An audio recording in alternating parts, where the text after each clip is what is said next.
Well, one thing's for sure, prawn are not camera shy. Say hi, fisticuffs. This is fisticuffs to prawn. Look at his big old blue arms. You're such a showboat. Stand right here, just derping about. He loves the camera. You a good prawn? Yeah, you're a good prawn. Okay, he's walking away. So, let's talk about the prawn tank because there's a few things I want to go over. Now, first off, the tank here, biologically speaking, with its filtration, is perfectly fine.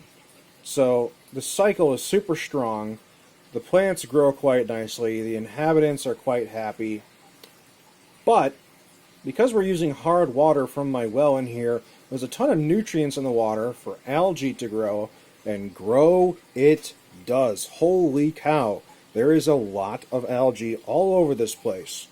Now, I've been racking my brain as to how to go about solving this aesthetic problem, because functionally it's not an issue, but aesthetically it's bleh. Now, on the front of the glass I could just get an algae scraper and that'd be fine, but there's the sides of the glass, the back of the glass. I want a better solution than that, so I started thinking about tank mates for the prawn. Now, here's the thing about prawn. Unlike small little shrimps, these guys are predatory in nature. They will get to the point where they will actively hunt any fish that they think they can put their claws on.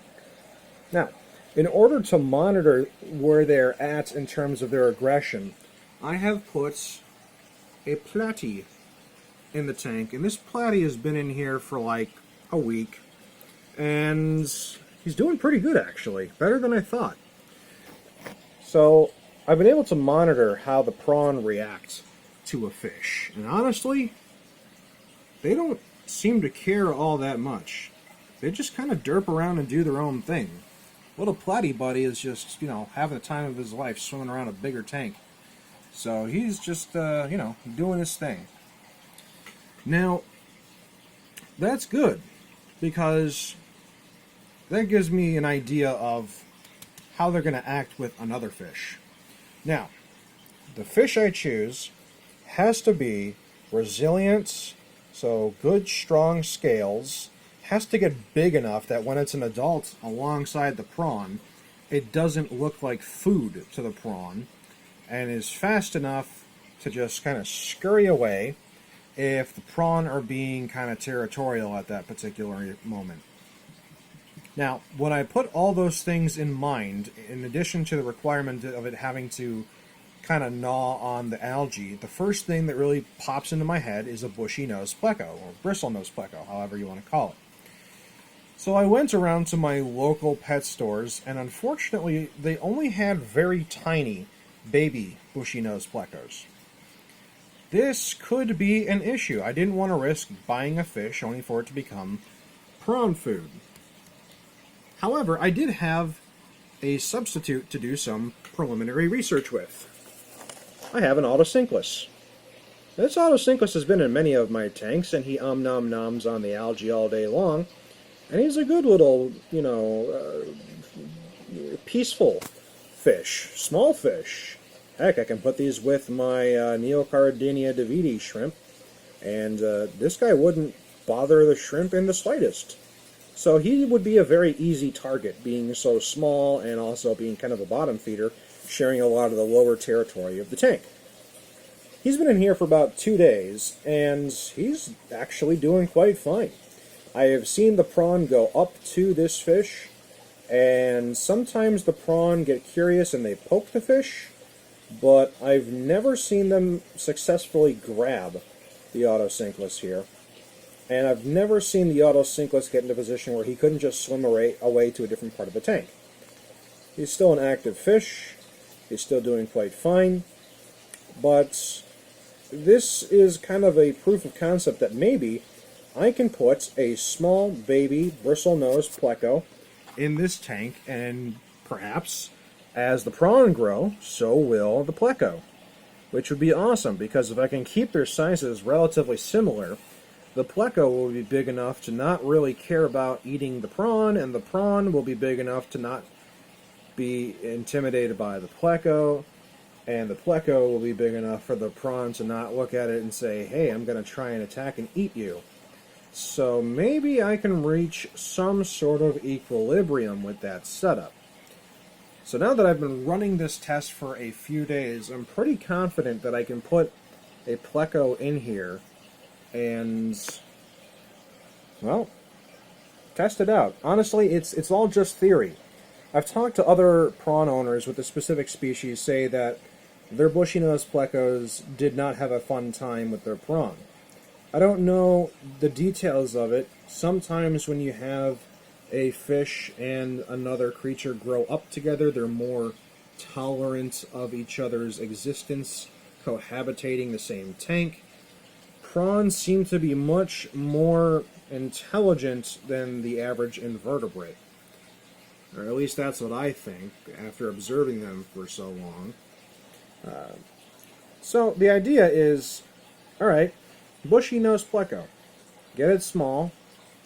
According to my test of the autosynclus, should be okay. According to my results with the fish here, should be okay. The prawn are not at the stage in their life where they are actively hunting. In fact, what they're really doing is they are coming up to the tank surface area here, and they are annihilating the duckweed. This duckweed used to be extra super thick, like a shag carpet. But now, it's really thinned out, and even that big clump right there, I had a dried out clump of duckweed that I had sitting in a container.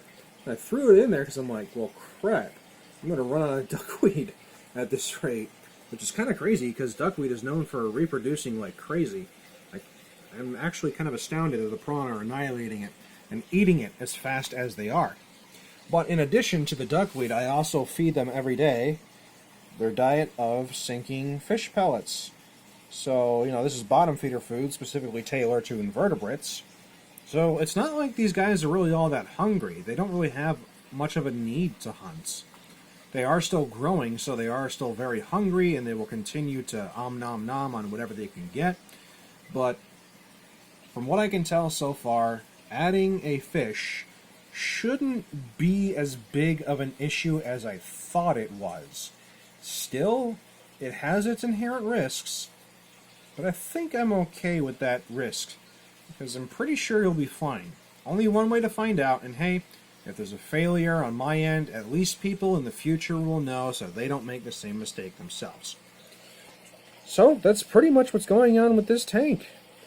I have some plans, I've done some testing, and I'm going to try it out and see what happens. But before I go, I'm going to feed the prawn, because they go nuts for their nom-noms. Just dump it on in. Whee!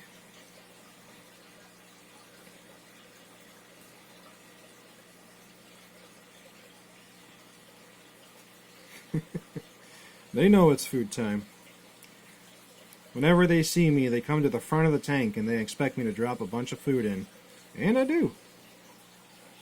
Hi, Fisticuffs. Come to say hello. Hi, buddy. Fist bump. See? Just swims right by. Even the platy's getting in on the action.